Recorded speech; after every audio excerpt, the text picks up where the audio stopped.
Tabetha, thank you very much for joining me on Real Feel Insights. Are you nervous?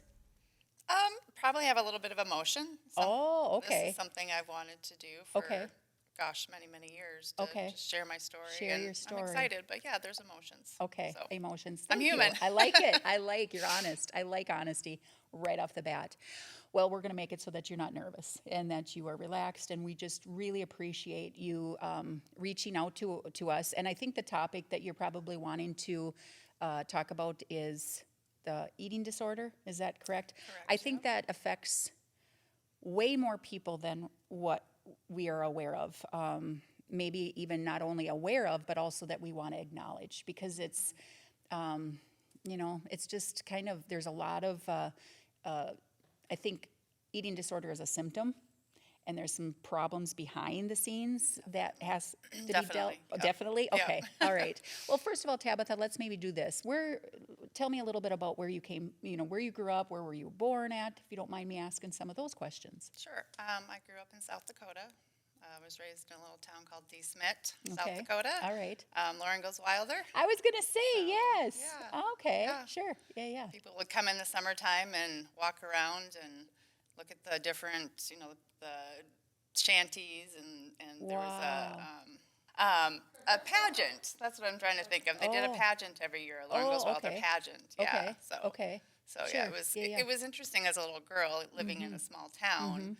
I'd see people, from different ethnic groups, and in my mind, I'm like, I live here. This isn't really a big deal. Sure. But I'm like, Yeah. I came here for this, Right. Yeah. Well, it So, is. It's pretty cool. I mean, years ago, I grew She up. wrote a book, and Yeah. everybody watched the TV show Lauren Goes Yes. Wilder. And, Yes. Yeah. Yeah. Well, most definitely when I was growing up, in the 80s, that was a big deal, the Yeah. Laura Ingalls Wilder show. Good stuff. Yeah. Yeah. Much simpler life. Much simpler. Yeah. Did you have a good childhood when you grew up? I mean, yeah, I had a good childhood, but there was dysfunction. And this will lead into the reason and cause for the eating disorder that happened in high school for me. Okay. My dad had a mental illness, which was schizophrenia. Ooh. Yeah, something that isn't probably talked about. Sure. Schizophrenia. So there's the yes. emotions, Yeah. right? Yeah. Yeah. Emotions are good. Don't. yeah. Yeah. You're. Well, you're it's a part okay. of healing. It's Yes. a part of Yes. it's a part of the reason why it happened. And if we don't talk about it, we can't help others. So here I am. I like it. I like it. Honesty. Can you tell me a little bit about? You brought up schizophrenia with your dad. Can you tell me a little bit about what that does and how that affected you? Oh, wow. Yeah. So he was diagnosed when I was just a little girl. It was not something that was at the forefront. My mom would have never entered into a marriage with someone with a mental illness if she had known. But just like a lot of other things, they don't. Sure. Right. Disorders, or it reared its head as he got a little bit older. Did Like he know it when they got married? Okay. No. Okay. Okay. It was kind of triggered. And that's what can actually happen with depression. And there's a trigger. Loss of a job was his situation. And it just kind of spiraled. Okay. Okay. And she took him to different states For help. for help, Okay. looking at naturopathic things like allergies. Oh, They sure. can Okay. they can bring on mental illness symptoms. So yeah, she tried everything, and they're just Wow. that was, well, I'm 50 years old, so 48 years ago. So you were a very young child I was a when very young child. when this was taking place. Were they gone a lot, or did you have to go with No, them? I was with them. You were with them. Yeah. Do you have siblings? I do. Okay. I have 4 siblings. So are you the oldest? I'm the oldest. Okay. Of 5, Okay. Yeah. So sometimes that older one has to see a little bit more than. Pull up the bootstraps and. Ooh. Yep. Okay. Yep. But my mom always told me that I was daddy's girl. You were daddy's girl. Okay. Okay. So, Okay. Is your dad still alive? no, he passed away a passed couple of years A ago. couple years ago? Yeah. Okay. Let's go back to those years then when you were a child and tell me a little bit about. There's a lot of emotion. I There's can a lot see of it with you. emotion, That's yeah. okay. Yeah, that's all right. And if it goes in a direction that's a little too hard, just let me know too. So your daddy's girl, and you're, let's go 7 years old. What does your life look like at about that time? Oh gosh, 7 years old. 7, 8, 9, 10, kind of right around that early. I have a memory of second grade. Okay. My mom had to get him committed. Mm. He had paranoia, schizophrenia. So he would think that people on TV knew he was watching, Okay. or people driving by the house Okay. knew he was in the house. Okay. So he would literally speak to these people. Sure. Yeah. And it was scary, Right. Right. But also it was something I was used to, Sure. right? And you knew there was nobody there Oh, yeah. and you knew the people on the TV were not talking to him. Right. As a child, you knew that. What did you think when you were a child? You said you were used to that. Gosh, I don't know if I've ever thought about what I thought about as a child. It was just all I knew. Sure were. Okay. Right? Okay, I understand. That was just the way it was. It's just the way it was. Okay. I mean, I knew it wasn't normal. It wasn't what anybody else was experiencing. Sure, It was okay. just him, Sure. right? He would also, if we looked at him wrong sometimes, Oh. he would accuse us of looking at him wrong with our eyes. Okay. So like being able to look at you in the eyes, Yes. that was something I couldn't do for a very long time as a person. Because you were scared you were going to be accused of. Oh my gosh. Okay. I still remember being in a Christmas program at church and looking out over everybody because I could not make eye contact with people. Wow. So I'm not trying to paint him out to be like a horrible person, but that was the disease that he dealt with every Wow. single day. Yes. Not only he dealt with, but the ones that We were dealt around with. him. Yeah. That were surrounded. And he was on medication, Okay. but the medication gave him symptoms too, Okay. Sure. and it worked sometimes and other times it just Wow. didn't. Sure. He had shock therapy. Yeah, but as a second grader, I remember my neighbor was at my school, he was our janitor. Okay. And he came and got me out of class. And I had to go say goodbye to my dad. Okay. Because he was being committed. He was being committed. Okay. And I remember It's okay. Just take your time. going into the entryway of my home, and the police officer from the town who I knew, because our house was literally across the street from the courthouse and the police station, and he got down and looked at me in the eyes, and my dad was in the back of the cop car, and I could see him. And he looked at me as a second grader, and he said, "Everything's going to be okay." The police officer said this to you? Said, "Your dad'll be okay." Okay. He wasn't okay. But the officer was trying to comfort you. He was trying to comfort me the best way he knew how, right? Right, yeah. But yeah, Did that help you? I guess I don't remember if it helped me or not. Maybe in that moment, Sure. right? Wow. But Wow. so looking out, Yes. Yeah. seeing my dad in the back of the cop Right. car because he couldn't rationalize, Right. Right. and my mom had to get him out of the house, and it was hard. It was hard. She had to use a lawyer, and it was just different times, and it was hard on her too. There's so many things that I'm thinking about.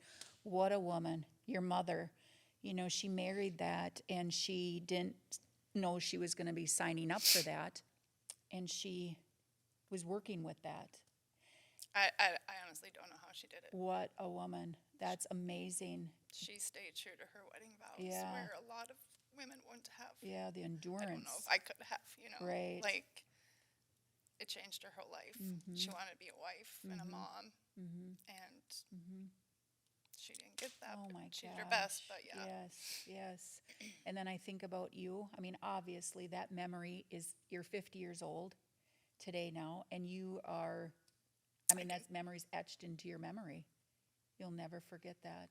Oh, no. police car, I mean, that means he caused trouble, or there was a problem, or that it was bad, or I'm just trying to think about from a child's Yeah, perspective. he was taken, I believe, then to the Yankton State Hospital. Okay, in South Dakota. Okay, okay, all Yep. right. So that was second grade. Did he ever come back? He did. There was another time that I remember. This was actually probably before that actually happened, because it took, I think, if I remember correctly, about a month for that committal to actually take place. Sure, okay. So we went to my mom and two of my siblings, or three, three, went to my grandma's house to stay for a month. And because I was the only one in school at that time, Okay. I had some great friends that lived in a town about 40 miles away, and they had become like family to me. Wow. I met them when I was in kindergarten. It was actually a Mennonite family, Sure. and they became a second family. Wow. And so they wore the dresses. Yes. They had great, beautiful homes, and they were dairy farmers, this family Yeah. was, and they had all the, some people say Amish, or, no, Sure. they had cars. They just Sure. didn't have Yeah. radios and Right. TVs and those kind of Right. things. Okay. But I went to school in a one-room school. Sure. At the Mennonite, that like colony, do we want to? No, No, it was a public school. well, it was just the Mennonite Okay. families that went to this Okay. school. Okay. It was just a very small school. Okay. And you went there Yep, I because stayed you with stayed the with family. them for Yep. okay, you went and stayed with them. Yep. Okay. No, they had individual homes out in the country, just Sure. like Yep. it wasn't like the Amish or the Hutterite colonies or anything like Okay. that. Okay. But yeah, I stayed there and lived with Wow. them for about a month, Wow. and I'd get up and milk cows and Oh, yeah. pick rock and do Sure. all the farming Yep. things. Work And right with them. yep. I'm going to stop you right there. And I hear so many stories about different things, with different guests, but just different friends. And I often hear things like exactly what you just shared with us, that at a moment when you really needed some help, not only did your mom need maybe a little bit of a break to kind of regroup and to think, but you had a place, and I saw you had gotten emotional, that you love them and they're your second family, that they came into place. That when crisis happens, when a bad situation or a struggle happens, for some reason, something or somebody steps up or something comes into place Yep. to help us. Do you reflect on that over your life and think about how many times that has happened through different things, that there's always another door that opens up? There's always another door. You just sometimes have to be looking for it, because we're not always looking for what we need. Sometimes it's right in front of us. I like so. that. Yes, yeah. But we do, like you said, we do have to kind of mention that and bring that up. And as we turn around and look back and reflect on life, that it's kind of a, tragedy or a trauma or a bad situation, but there's doors that do open up. So, and it's, And I think that's why I want to share my story, because if I could keep this all bottled up and never share it and pretend like I have this great life, or people just see what they see. What's the purpose of that? wow. And I tell my kids, if you go through something and you get through it, you better learn the lesson. Sure. But then right. you need to share it, because somebody else needs that hope. Right. Oh, wow. Right? Somebody else needs that hope. Thank you, And Tabitha. Wow. God did not say this is going to happen to you, like I'm going to put a lightning bolt on you and you're going to go through all these different things that I've gone through. But he said, I will make a way for you to get through it. And if you just hold my hand, you'll get through. Oh my gosh. Oh my God. Yeah. That's been my whole life. Okay. You're a Christian. Oh, yeah. Yes. Yes. And I no will- doubt. No doubt. A Christian. Jesus is my rock, and it's the only reason I am alive today. Oh my gosh. It's the only reason I'm sitting That in this is chair alive. so powerful. Wow. Can you tell me a little bit? Well, I mean, where do I start, actually? Okay. Because Okay. so my dad's situation was a big part of the reason that the eating disorder, anorexia, became a coping mechanism, right? But as much as I love my mom, she was part of it. Okay. And I can say this because she and we've talked about it. Sure. You have a good I've healed communication. a lot of that with her. Okay. Even just in the last couple of years, I've had to heal some of that mom wounds. Okay. Yes. All the years I blamed it on my dad. Okay. And I realized at a retreat a couple years ago that I had mom wounds. You know, she wasn't able to be there for me the way I needed her either. I was the oldest. And I remember her telling me, and she and I were very close. Okay. You know, telling me stories about how we baked cookies together and spent a lot of time together. Well, then my next sister, Michelle, was born. Okay. She was born with Down syndrome Okay. and 2 holes in her heart. Wow. So she required, more attention and time. Wow. Yes. And okay. then when my 3rd sister was born, or my 2nd sister, but my mom told me, she used to read to Michelle and I sitting in a chair, with both of us on her Oh, lap. okay. Well, I was the oldest, so then I went to the floor. That's just to me, when she told me that, it made me feel very, very emotional because I'm like, oh, I get it. I was the one pushed on the floor. Now, in reality, it was just because I was the oldest and I could sit upright. Right. Didn't need to be held. And, Right. But in my little child heart, probably subconsciously, I felt like I was just being pushed. I was the oldest, so you can handle it. Wow. So that my dad's not what I need. My mom's being needed by the younger siblings. I'm going to stop. You know where I'm right going there. with that? Yes. Yeah. My brain is always like trying to, I go all over the place when I'm thinking about some of these emotional things, but I think about how many of our viewers have their own little struggles that it was not intended by their parents Right. Exactly. to ever be hurtful, but it was their perception of it. And it's very normal. I mean, we have our perceptions as a child, however, whatever that was. And I think about how many people, individuals have struggled because of, as minor as it might sound, it was a big and impactful thing that you were never wanted. You were never needed. And it was just simply because you were the oldest. Right. You didn't need to have, there was no more need room to on her lap. Right. You know what I mean? It was Yeah. just a practical issue, but it was the way you perceived it. Yeah. And I think we all, as we start getting into adulthood and start reminiscing and looking back on our childhoods, there's a lot of things that maybe we're not perceiving it right. And maybe we do need to go back and have an open dialogue with that individual, be it a parent, grandparent, neighbor, aunt, or, uncle, or whatever it was.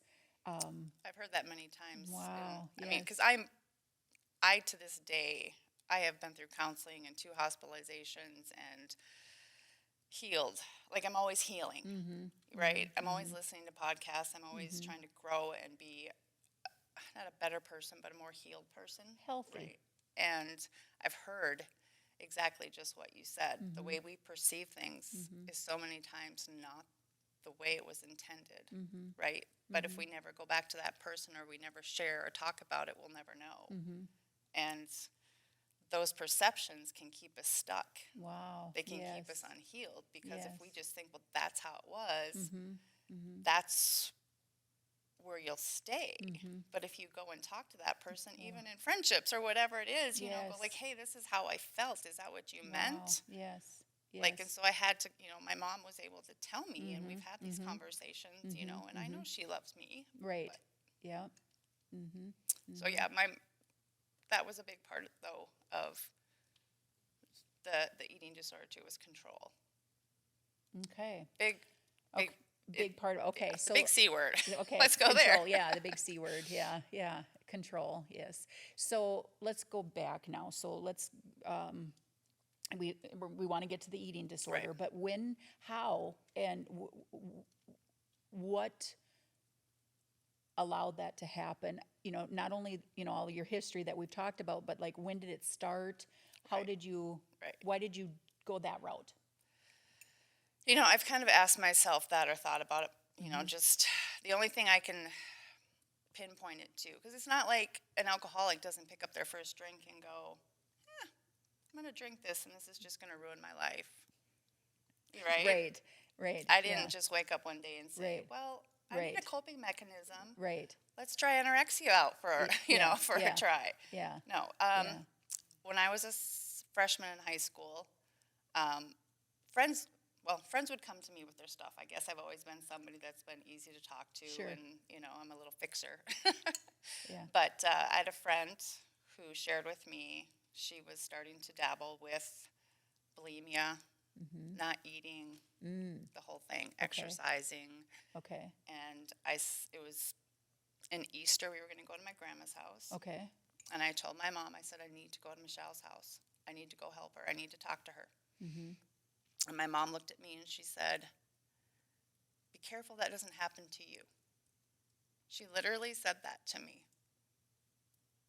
I don't know, she had mom intuition, right? We have those things. Okay.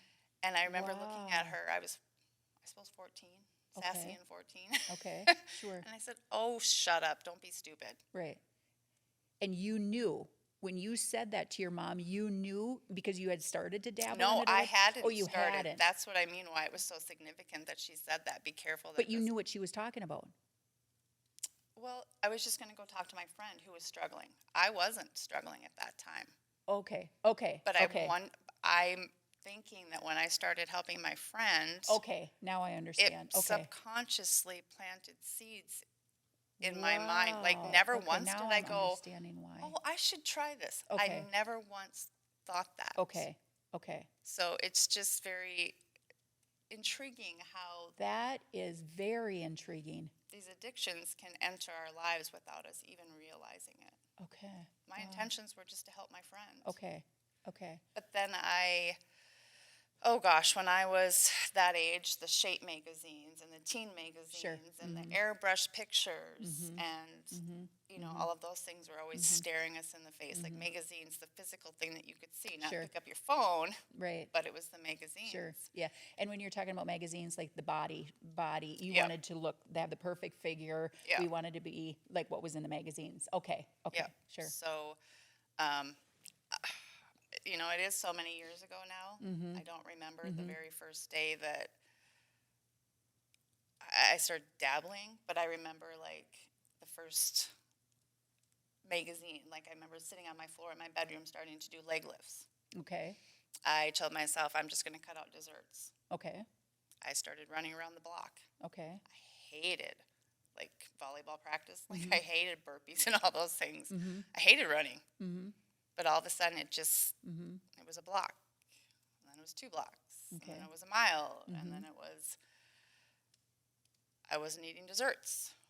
I wasn't eating a meal. Wow. And I just started cutting out that summer that I was a sophomore. And, I was never heavy. I was, I think, 135 at my highest, puberty and whatever. And I lost 10 pounds, though, by just doing those things. And I started to get attention. Not attention, but, like, noticed. Like, oh, wow, you look great. Okay. So Okay. Okay. when you're not getting stuff that you need from your dad. Sure. In your situation. And so it felt Yeah. good, more than likely. And so it fed the lion, fed the bear. And so I just kept doing what I was doing. And Is that kind of a natural course for a teenage girl anyways? Not even giving a bad, home life, with the situation that you were in? that could happen in the best family. Family. Okay. Okay. Oh, yeah. So something that maybe should be always kind of watched and, with girls. With girls, yeah. Okay. Oh, Okay. so I'm going to back up, and I am going to say, like, I do remember a trigger for me.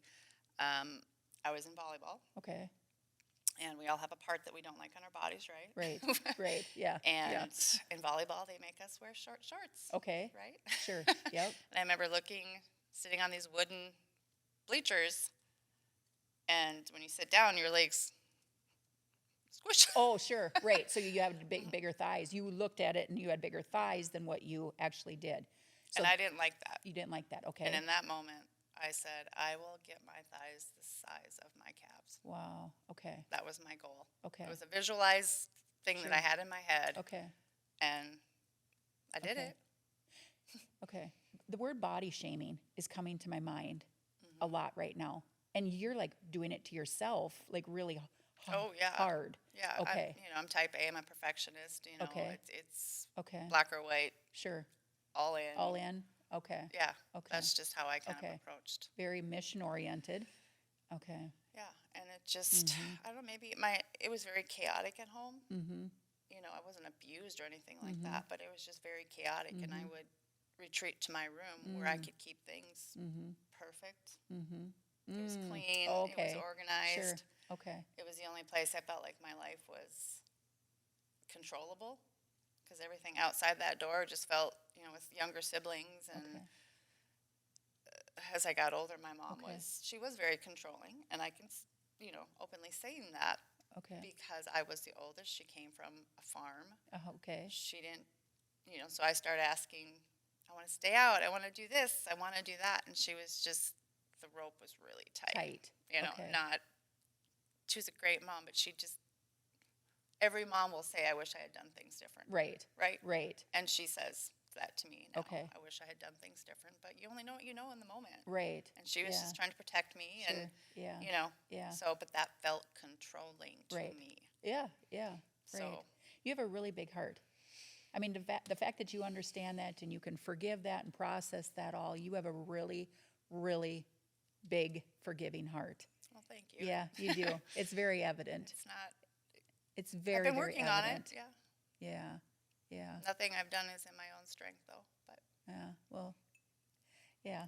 credit goes up to him. Aw, yeah, that's nice. Very nice. Very well put. It really is. But I mean, it's very evident that you have just a really big heart. Control. You've used that word a couple times here now, Right. so I want to talk a little bit about that. So that control of, I'm thinking about, like, let's just say maybe a young teenage girl is listening to you right now, and maybe not exactly the same situation that you were in, but Right. sort of, or she's feeling that, or she can relate to how you just explained your life was. What's with that control? What's with it that that mind right in that spot? What could you do to help somebody feeling that? Wow. Take your time. That's a good question. I mean, there's so many things. Okay. First, you have to identify, Okay. what's making you feel out of control. Okay. And sometimes it's not evident. For me, it was very. But when you're in the middle, like now looking back, I can see everything so clearly. Or Much. when I got to the hospital, when I Okay. got removed from my life, the hospital was a safe place for me, Okay. right? But a teenager going through this right now, I mean, if they're recognizing that, I would tell them to find someone that they can talk to, Okay. and definitely ask for help. Okay. Find a safe person. They can reach out to me if they want to. But yeah, Biggest thing is to reach out. Let you mom have know. you Let have dad to know. ask for help. It doesn't matter what it is. Okay. If you're recognizing it, stop it now. Okay. Deal with it now, because it is hell. Oof. Wow, that's powerful. There's a point where it takes over, Okay. because even I think chemistry-wise, when you start eating too low of calories, Okay. like your brain chemistry changes. You can't. Okay. You don't process things right. Okay. You don't Right. make great Sure. decisions, right? Sure. It's just about like alcohol. When you're drinking too much alcohol, your brain isn't working right. It's not Right. making good decisions. Same Right. thing with eating disorder? Is that Yeah. Oh, okay? yeah. Wow. Yeah. Okay. So like when I did go to the hospital and I started eating, it was like my brain started working again. Your brain can't work on Okay. on nothing, Okay. So, but Tabitha, I'm just gonna and it's very normal, but I just want to make sure that, because we kind of jumping around just a Yeah, I little feel bit like here. It's yeah. okay. It's perfectly fine. But we talked about the hospital. I want to go back just a tish, just so that I'm following everything clearly here. So you noticed it when you were like 14, 15. That's when it kind of started, when you went to your friend's place. And then how, did it go through all of your high school years? Exercising, excessive exercising, under eating. So going back to school that fall, by Christmas, no, it was December-ish, I had lost 40 pounds.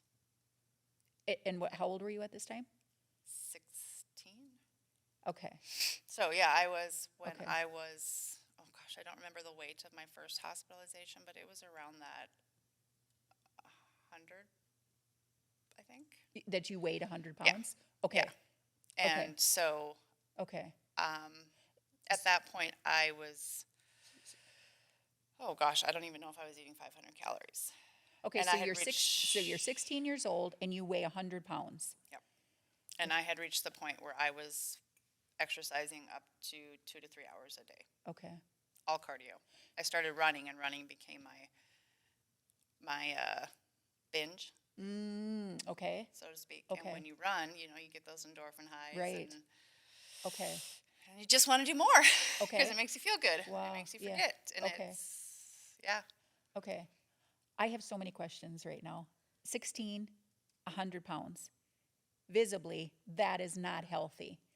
No. I mean, people around you, are they saying anything? Oh, yeah. Everybody was very concerned about Concerned? me. And that's why Okay. I was hospitalized Okay. in Sioux Okay. Valley Hospital. Okay. And then one more thing, like you yourself, you said that you had looked down at your thighs and you were going to make sure that they were the size of your, what was it, your calves? Calves. Were you happy the way you looked at this moment when you were 16 and 100 pounds? Were you happy? No. You were still not happy. I would weigh myself every day. I felt fat every day. I thought about exercise, calories. Oh my God. It was 24 hours. The only time I didn't think about it was when I You were was sleeping. sleeping. I am so sorry. I am so sorry. It's okay. Wow. It made me who I am. Yeah. But I remember going to bed at night. I can still remember being underneath my covers one night and feeling so small. But all day long, I felt so fat. Mm-hmm. And just thinking, God, I just don't really want to be here anymore. Now we're starting to get into. It was never a suicide thought. Okay. Right. It was just, this is just hard. You weren't worthy? What was it that Oh, you that's big. that you weren't worthy? Yeah, I mean, Okay. that's something I've even dealt with recently, Okay. feeling worthy. Okay. I think it's something that so many people deal with, and when you don't get what you need as a child, Mm-hmm. you're just lacking. It's lifelong. Hmm. Okay. You're continually searching. Mm-hmm.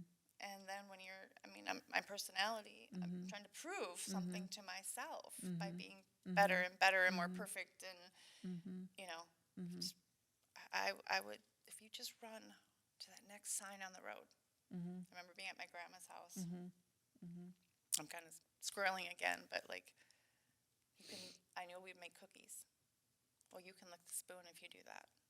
You know, I started like, in my head, I would have all these games that I played with myself. You know, if you can do that, then you get to do that. Okay. You know, it's just, there's no other way to describe it as hell. You can't get away from yourself. You have to do the one thing you don't want to do, and that's eat. You don't want to do that. You need to eat, right? Correct. But that's the one thing you don't want to do because all your emotions are projected into the food. All your emotions are projected into the food. Is the food bad? Is the food the fault? Is the food the problem? It just becomes the focus, The focus. just like alcohol or drugs. Okay. It's just, it gets your mind off of everything else that you truly cannot control. Wow. I could not control my dad's situation. Yes. I could not control the fact that it felt controlling. My mom felt controlling to me. I understand. I couldn't control the fact that I needed people in my life to take care of me, but there was no one there to take. I mean, I was physically taken care of, you know, so I just performed. I was, you know, I still remember my mom going to conferences, you know, and she'd always come back and say, oh, they just say you're such an angel having class, you know, oh, you're perfect, oh, you're great. You know, like I was always doing everything perfect, and everybody would applaud me and, you know, pat me on the back. And she came home when I was, you know, not eating. I don't remember if it was before my first hospitalization or between that and the second one. But my history teacher had told my mom, I'm noticing that she's kind of nodding off during class and not able to focus. And I was so happy. You were happy. Okay. Someone noticed I wasn't okay. Oh, okay.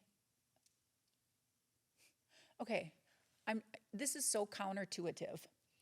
You're happy people, you're putting on this act that you're perfect, but yet you want people to realize that you're not happy. It's all a cry for help. This just breaks my heart. This just absolutely breaks my heart that I think there's so many people that are in this same spot. I don't think eating disorders are really, when I first approached you, you said to me, I think this is something that really needs to be talked about. And I feel like the world's gotten so much bigger with, meth and all these other addictions that I don't hear a lot about eating disorders anymore.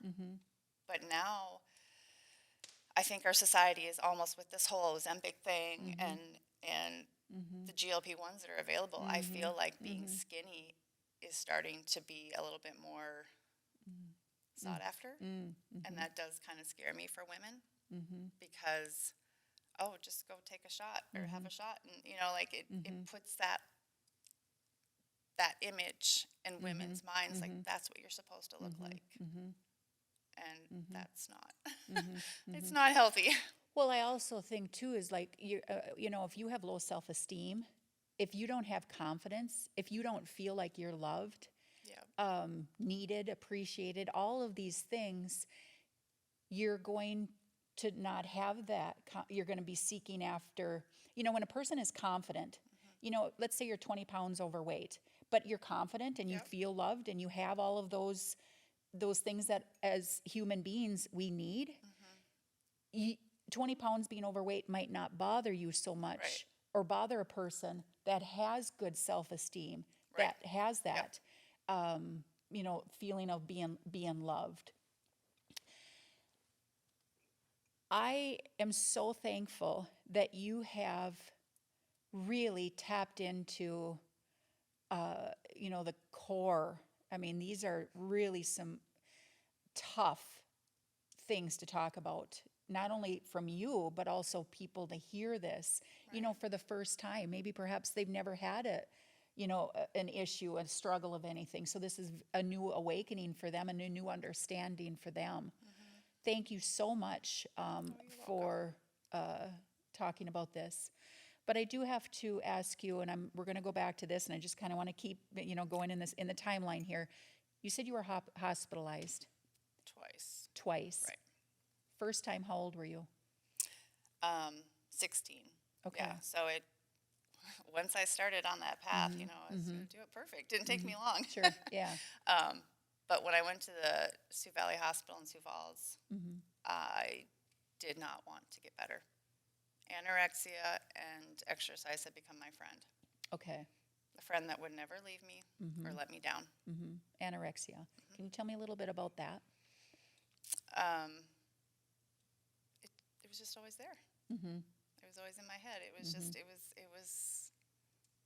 it's just what I kind of identified it as. Okay. My friend. It was just my identity. Okay. Or not my identity, but it was, identified with an eating disorder. Okay. And, took my dad away. Well, you can't take this away. Okay. Okay. Sure. Yeah. And you know what? As I just said that, I don't know if I've ever said those words before. Okay. Took my dad away, but you can't take this away.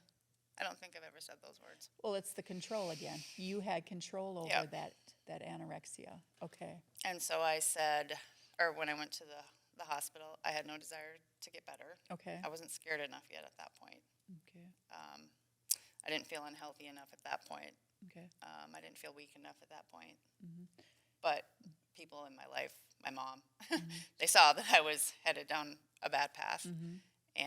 But my attitude was, sure, I'll talk to you. Sure, you can fatten me up. That's what my thought process was. But good luck with what happens after I get out. Okay. I did the program, but. Okay. How did your mom say we're going? How did that happen that you had to go to the hospital? I remember, I think my local medical doctor and my mom Okay. were able to get me committed isn't the right word, but Okay. a Sure. spot. Yeah. It was 6 weeks that I was there. You live there. I lived there. You live there. I Did did. you get not only like I'm sure like you had eat and they were watching yeah, closely with that, but what about like the psychological part of it? Yeah, there was some counseling and stuff, but I really wasn't ready to work on anything either. Okay. I remember they assigned me a cute little blonde counselor Okay. because of the state of mind I was in and not a state of mind of I want to get healthy. I just kind of looked at her and I was like, yeah, I don't think you're going to tell me that I should gain weight because you look all cute and stuff. But that was just just a mindset that wasn't Perception. healthy perception, and I didn't want to take advice. I didn't want to listen, and I didn't want to give up what I was doing. So I wanted to hold on to it. Well, you were 16 Yeah, I was and 16. you didn't know that you had a problem, that there was an issue, but for 6 weeks you were admitted there. You stayed there. You ate I did my homework there. the entire duration. You did not. I take that back. Yes, I did get a break at Christmas time. Okay. I was able to go home, and as soon as I got home, I went up to my room and I started doing jumping jacks. And my mom called this hospital, and what am I supposed to do with her? She's, Exercising excessively again. yeah. Okay. And I don't remember how long the break was, Okay. but yeah, it was just a little Christmas break, and then I went back. So that 6 weeks really didn't do you any No. good. Do you think that did it get you mentally stronger to keep fighting it? Maybe. Okay. Maybe it just, maybe it gave me a few more brain cells or food, nutrition. Sure. And then I was just ready to go right back at it. Okay. When my mom picked me up when I was released, my first meal was a rice cake and orange. Okay. I was back on it. Okay. Like everything was. Okay. Okay. And the disease is a very sick one when it takes over. Like you have a lot of manipulation of food. So like it wasn't that I didn't like food. Like I liked food. My body still needed it, but somehow it has a way of like shutting down your hunger. Like I didn't feel hungry anymore. But I remember, this is almost embarrassing, but walking around like in the high school, I still remember walking by a big garbage can that was just in the hallway, and like pizza being in there, or someone throwing away like something that they had kind of half eaten, and wanting to dumpster dive To eat because that. I was really truly so hungry. My body was so word. malnourished. Wow. I would wait for, like, in between classes, I would suck on a piece of candy. But I knew how many calories that piece of candy had. It just consumed you. Yeah. Oh, it consumed Absolutely, completely every consumed you. second. Oh my gosh. And it got very, wow. very sad. Like to dumpster dive. I mean, I didn't do it, but I wanted to. Because you were so hungry. Right. Right. But I wasn't feeling the hunger, but yet my body had needs. And yeah, so then when I got out of the hospital, I just made it my mission to just get right back on the hamster wheel and keep doing the same thing. Okay. And so, let's see, it was May of my junior year. Okay. Prom was coming up, and I'd reached the point where I really didn't even want to drink water, because if I drank water, it made me feel full, and if I felt full, I felt fat. And there was a day I remember I was in lunch, it was lunchtime, and I would go in the home ec room and eat my carrots or whatever, and there was a day I remember walking around the corner, going to the bathroom, and I couldn't eat the carrots. And I knew, and my mom, I mean, things were getting, like, I don't remember all the, the sequences of exactly everything. But I was hospitalized in D-SMIT for a week, and prom was coming up, and I was like, oh, wow, I'll look good for prom. If they put me in the hospital, and feed me for a week. But it wasn't a hospital for eating disorders. It was just the hospital because I was malnourished. I was, my electrolytes, everything was so low, but I wouldn't eat there either. So that was just a waste of time, but I was starting to feel like this is a problem. So at 16, when you got admitted the first time, there was no problem. Right. At 17, in between your I was still 16, so I didn't turn okay. 17 until August. So Okay. I graduated when I was 17 years Okay. old. I turned 18 the Okay. August that. So not even a year later, then it you were was admitted again. 6 months later. Okay. Yeah, Christmas to May, so not even 6 months. I was 94 pounds when I was admitted there. The second time. Okay. So now mentally, though, you're starting to acknowledge that you might have a problem. Okay. I was starting to feel scared because physically it was starting to get to me. Okay. I was struggling to take walks. Okay. Like the weakness, like I could no longer do what I wanted to do. Right? I wanted to go run. So malnourished. Yeah. Like I couldn't push myself anymore. Okay. And I knew that if I stayed on that path, that I could die. Okay. There was a couple other girls in that small town. So this can kind of go back to the teenage struggles and pressures. The school I went to was very small, and everybody usually had, the hair, name brand, hair, image. Image was very important, it felt, as a young girl in that school. Okay. Well, I think that's anywhere. Right. I think that's everywhere. That image is a big thing, boy or girl at that age. Right. Regardless, it kind of is. I did get, when I got out of high school, or when I got out of the hospital, though, I did actually not go back to that high school. Okay. I went to a school 8 miles away because they were very much more laid back. Okay. The girls don't wear sweatpants and put your hair in a ponytail. Okay. So it was a little bit more excessive. Okay. Yeah. Than the average. Okay. But Okay. So you got yourself out of that environment as well then, when you got out of the hospital. I could not go back. Okay. Because I needed a fresh start. I didn't want people to look at me and, even though I knew I needed to get better, in my mind, I think I was 118 pounds when I got out of the hospital. Okay. I actually didn't want people to tell me I looked good. Okay. Because if I looked good, that meant to me I was fat. Okay. Oh, sure. Healthy meant fat. Okay. So Okay. I didn't want anybody to compliment me on that because I still had a lot of healing to do, even though. Right. Yeah. So you've spent a lifetime with this. It's gotten better, and you understand, and you talk about it. That's why you want to help, because it's a lifelong. Lifelong. Healing can take a long time because you have to get to the root cause. When I was hospitalized the second time, I was writing. They had us do like a first step. Okay. And they told me once I started eating and giving my body and brain nutrition, I would have memories or emotions that would come up. Okay. And I still remember sitting there one day writing, and it was like someone hit me in the side of the head. You remember specifically. Okay. And the thought that I had was, you were a bad girl. You made your dad go away. Okay. No one ever told me that. Okay. No one ever told me that. It was not my fault. I knew that it wasn't my fault. Wow. But I was punishing myself. Sure. Wow. That's the core. That's what you believe. That's the core of that eating disorder. Wow.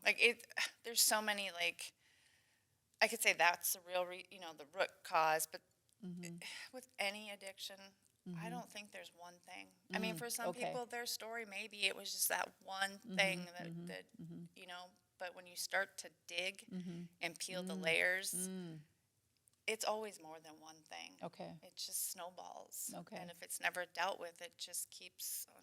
Pretty soon you got a great big old snowman. It's just a mess. And yeah. So, but yeah, when I did the second hospitalization, I I remember my first meal. It was a turkey sandwich, like the open-faced with gravy. And, Oh, ugh, sure.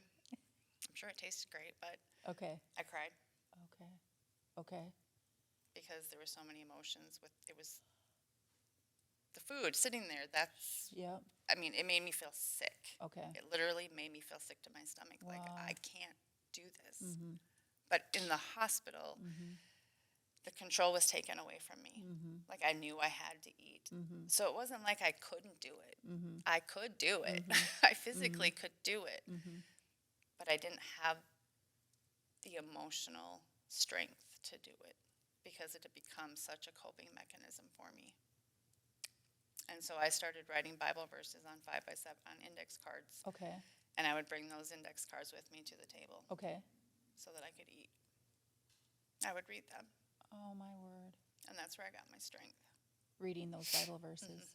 And I started journaling every single day. It was, Dear God, and just wrote about my day and my struggles and what I needed help with and what I was feeling. And You were like just at rock bottom. I mean, it was just.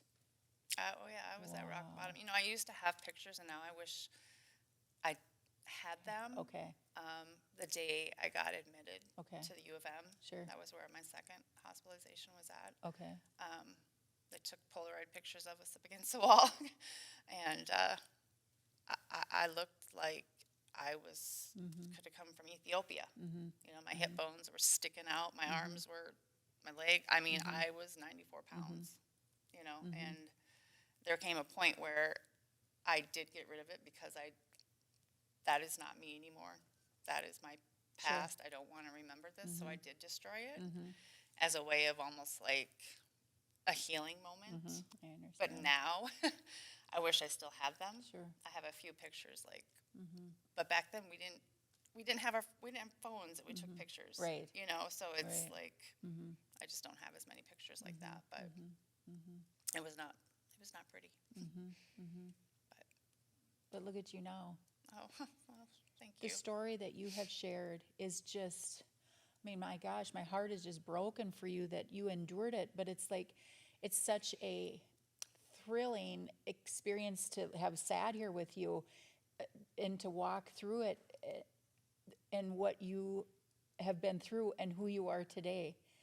You know, that you want to help, that you want to share, and being so honest and real. It's just, it's really empowering, Tabetha. It really is empowering to listen to you. But the gravity of this eating disorder that you went through is, I mean, I guess I didn't realize the level that this can affect somebody.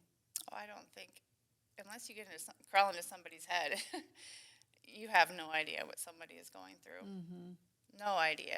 And now we have social media that makes our lives look perfect and happy. And when that picture is taken, it might look great, but when you turn off the camera, so to speak, there's usually another story. You know. And I feel like what I've shared is just touching the surface.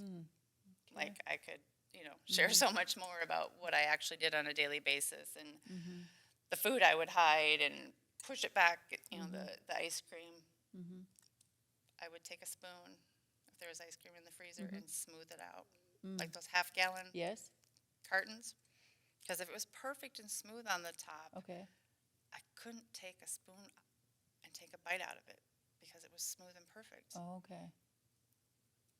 Perfection. So, perfection. Absolutely perfection. Anything that my mom baked or whatever, there were times though when no one was around. I would go and take a bite. Like it was this ravenous, like hungry dog that found a rabbit out in the, you know, like I wanted it so bad, but I wouldn't give myself. But yeah, it was, it can be, it just is all consuming. Did you ever find yourself like you would just like shove it in your mouth as fast as you possibly could? I had enough control. Oh, that you wouldn't do that. Okay. I might have a bite or whatever. Okay. There was a few times that I remember throwing up just maybe a normal meal. Okay. But once I got to the point where I wasn't eating much, no, Okay. I would never. Okay. I would never allow that. Okay. because And you have funny, that control over I had it. that control. Okay. I was that good. Yeah, sure, yeah, that's Sadly. good, sadly. I have talked to a few people, that have done that, and they can't eat it fast enough, and And then, then they get sick. and then they get sick and vomit that up. Being in the hospital, I had other people in there Mm-hmm. who had other struggles. Bulimia was one of those struggles, and or laxatives. So there's many ways to purge your feelings. I like the way you said that. It's purging your feelings is what you're doing. The food never did anything to me. Right. Right. I have to ask you, what is your relationship now as an adult woman with this eating disorder? That's a very fair question. I have always, since that point in my life, been very, I would call it a clean eater. I don't deprive myself of anything, but I also feel it's very important to nourish the body, and our bodies are the temple. And regardless of that part of my life, I still want to fuel my body. So protein and healthy carbs. I'm not an anti-carb person because they have a purpose in our bodies too. But I have a very healthy relationship with food. Okay. Right? Like I'm not afraid. There was a time where I was afraid to eat a donut or whatever. Now, do I choose to eat those things to this day? No. Okay. Would I have a bite? Yes. Do I know that a donut will make me gain weight? It will not make me gain weight. I think it's just the choices that I make now are just to fuel my body with healthy foods and enough of them, right? I love being strong. Okay. So that's very important to me. At a point in my life, being weak because of malnourishment, I now want to be strong. Like as a 50-year-old grandma, I pride myself in being strong. I lift weights. My tendency, though, is I still love to exercise. Okay. That is something that I'm also actually addressing with a coach myself. Okay. Sure. We continue to heal, we continue to grow, and the exercise is probably more of a struggle for me because I just like it. Sure. You just like to exercise. I just like it. Sure. Right. So But you always have to kind of know what's too much. Yep. Okay. I notice that chatter in my head to this day. Sure. You don't need to do so much. Okay. Okay. So I can say I am completely healed from anorexia. Okay. But if I didn't watch myself, I could fall back into exercising too much. Too much. Okay. I mean, I'm feeling my body, but sure. Maybe just very educated in proteins and carbs and just understanding. You had said you eat clean. Yeah. And just very much aware of it. Okay. And I also think though sometimes I have to almost protect myself or my identity because people that knew me in the past, they label. You can almost get a label. Okay. Oh, she just eats clean or healthy sure. because right. that was a part of her past. Right. And have to separate the me, the okay. Tabetha now, okay. from the Tabetha sure. then. Sure. Right. And I understand. Yeah. So, but maybe the mentally unhealthy Tabetha to the mentally healthy Tabetha right. now. Yeah, because there's even times where just as an example, my mom or my son will be like, "Mom, just eat this, eat." Sure. So it's they want right. to see me eat something, right? Yeah. And I kind of go, "Why is that important to you?" But they also watch me as young kids. I have 3 kids, and they watched a mom that exercised way too much. And I had a lot of mom guilt from that because I made sure I got my 7-8 mile runs in. Sure. And then more cardio later in the day, which led to a lot of fatigue. And so that's another whole sure. story. Right. But right. They saw a mom who did exercise too much. Too much. So that was harder to heal than the eating. Because you felt guilty about that. As long as sure. I was exercising enough, then eating was okay. Right. Right. Right. So I did a lot of healing in that second hospitalization, but it has been a continual. Sure. Lifelong. Yeah. Wow. It doesn't control me like it used to, but if I don't keep myself in check, I could just do something that's a good thing too much, Okay, sure, yeah.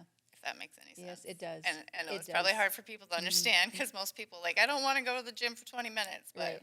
and I'm like, 20 minutes, that's just a warm up. Right, right. Wow. But, Yeah.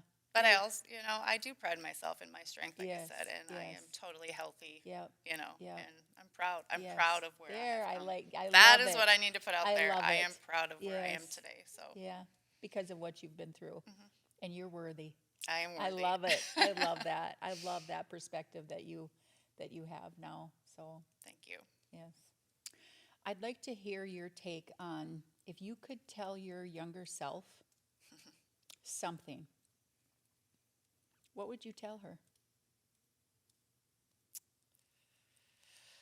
Oh boy. You brought up worthiness Mm-hmm. in the beginning, and I think that's probably where I would have to go. Mm-hmm. That I am worthy. Mm-hmm. I am worthy to take care of myself. Mm-hmm. I am worthy, even though my dad wasn't able to be the dad that he would have loved to have been, Mm-hmm. Mm-hmm. and it wasn't my fault, Mm. right? Right. And grace. Mm. You got to give yourself grace, Mm-hmm. and if I could see that little girl sitting, on the floor, Mm. like, your mom does love you, Mm-hmm. and Mm-hmm. yeah, just, you are worthy. You're here worthy. for a reason, Mm-hmm. and God loves you. And Mm. Mm-hmm. I had a friend the other day tell me that she starts her day with giving herself a hug Mm-hmm. and telling herself that she loves herself and that Jesus loves her too, Mm-hmm. as an adult woman. And when she said that, I immediately had tears. Mm-hmm. And it was like, I need to do that too. Mm-hmm. So, Mm-hmm. We do. We need to do that, and we don't have to do it just when we're struggling. We Right. can do it, on every day. It should be a habitual thing yeah. to tell ourselves that we are worthy, that we are loved, we're important, Yeah. we have a purpose. And that's, the purpose. There's a purpose for everything we go through. Mm-hmm. And I can honestly say I'm thankful I went through that eating disorder. It took me a long time to be able to say that, but it's part of my story. And, that's why I'm sitting in this chair, to share it. I made it. I got through it. And I want to offer, that hope to someone else. So. That's beautiful. That is so beautiful, that you're willing to not only, say that, that you're thankful that you've been through it, but what's so beautiful is that you acknowledge the deep pain, the wounds, and you're acknowledging those. Not only have you healed from it, but you also want to help other people. That is so beautiful. It's so empowering. You're a beautiful soul. It's been thank you. a real treat. Thank you. A real treat. Your honesty. I have learned a lot from you with eating disorder. Just openly talking about some of the things that created it. Every journey and every story from everybody is different. Oh, yeah. Yes. They're all the same, but all different. So thank you, Tabetha, very, very much. I appreciate you joining me on Real Feel Insights. And I have a feeling that I might be asking you to come back on. I'd love to. Thank you for having me. Yeah. Yes. Thank you very much. I appreciate it.